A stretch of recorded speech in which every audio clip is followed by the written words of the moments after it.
দেশ বিদেশের বাছাই করা খবর নিয়ে সর্বদাই সত্য সন্ধানী এই নিউজ ভারত। বৃহস্পতিবার দক্ষিণবঙ্গে বৃষ্টি বাড়বে। হুগলি, উত্তর 24 পরগনা, দক্ষিণ 24 পরগনা, নদিয়া, কলকাতা, হাওড়া এবং পূর্ব বর্ধমানের একটি বা দুটি অংশে ভারী বৃষ্টি হবে। তাই ওই জেলাগুলিতে হলুদ সতর্কতা জারি করা হয়েছে। তবে বাকি জেলাগুলির বেশিরভাগ অংশে হালকা থেকে মাঝারি বৃষ্টি হবে।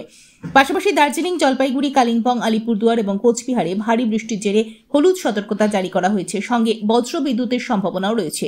মৌসুম ভবন সূত্রে খবর, গভীর নিম্নচাপ আরও শক্তি হারিয়ে নিম্নচাপে পরিণত হয়েছে। সেটি মধ্য ওড়িশা হয়ে উত্তর ছত্তিশগড়ের উপরে রয়েছে। নিম্নচাপ সরে গেলেও পশ্চিমবঙ্গের জেলায় জেলায় বজ্র বিদ্যুৎ সহ হালকা থেকে মাঝারি কয়েকটি জেলায় ভারী বৃষ্টিপাতের পূর্বাভাস রয়েছে। আজ বৃহস্পতিবার দক্ষিণবঙ্গের অধিকাংশ জেলাগুলিতে হালকা থেকে মাঝারি বৃষ্টিপাতের সম্ভাবনা রয়েছে। আগামীকাল শুক্রবার পশ্চিম মেদিনীপুর, বাঁকুড়া, পূর্ব বর্ধমান, পশ্চিম বর্ধমান এবং বীরভূমের একটি বা দুটি অংশে ভারী বৃষ্টি হবে। 6টি জেলায় হলুদ সতর্কতা জারি করা হয়েছে। বাকি 9টি জেলার অধিকাংশ জায়গায় হালকা থেকে মাঝারি বৃষ্টি হবে। এই জেলাগুলিতে কোনো সতর্কতা জারি করা হয়নি। রবিবার পর্যন্ত বৃষ্টি হলেও ওই দিন বৃষ্টির পরিমাণ কমবে। অন্যদিকে বৃহস্পতিবার থেকে শনিবার পর্যন্ত উত্তরবঙ্গের উপরের জেলায় বিক্ষিপ্তভাবে ভারী বৃষ্টি হতে পারে।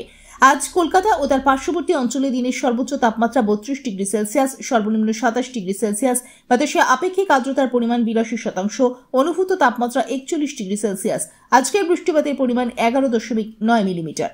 ব্যুরো রিপোর্ট, ই নিউজ ভারত।